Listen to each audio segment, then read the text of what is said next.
உங்களுக்கு hyper mobility இருக்கா, அதாவது உங்கள் ஜாயின்ஸ்லாம் ஓவராக எக்ஸ்டெண்ட் ஆகுதா அப்படின்னு செக் பண்ணிக்கிறதுக்கு இந்த மாதிரி சிம்டம்ஸ்லாம் இருக்கான்னு பாருங்கள்.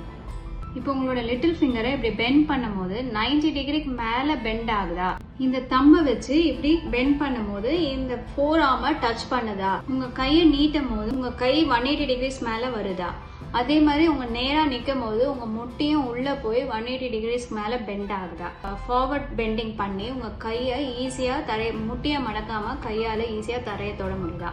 ஸோ எல்லாத்துக்கும் ஒவ்வொரு பாயிண்ட் கொடுத்துட்டு உங்களுக்கு டோட்டல் ஸ்கோர் 4க்கு மேலே இருந்தால் உங்களுக்கு ஹைப்பர் மொபிலிட்டி இருக்கிறதுக்கு நிறைய சான்சஸ் இருக்குது. இதே குழந்தைங்களா இருந்தால் டோட்டல் ஸ்கோர் 6க்கு மேலே இருந்தால் அவங்களுக்கு ஹைப்பர் மொபிலிட்டி இருக்குன்னு அர்த்தம். ஸோ அந்த மாதிரி இருக்கும்போது உங்கள் மசில்ஸ் அண்ட் ஜாயின்ஸை ஓவராக எக்ஸ்டெண்ட் பண்ணக்கூடாது, வாயை ரொம்ப திறந்து மூடக்கூடாது, போன்ஸு நட்ஸு இதெல்லாம் கடிக்கிறத அவாய்ட் பண்ணணும். அதுக்கும் மேலே உங்களுக்கு ஜா பெயின்ஸ் அண்ட் மசில் பெயின்ஸ் வந்ததுன்னா ஒரு ஓரோஃபேஷியல் பெயின் ஸ்பெஷலிஸ்ட்டை கன்சல்ட் பண்ணுங்கள்.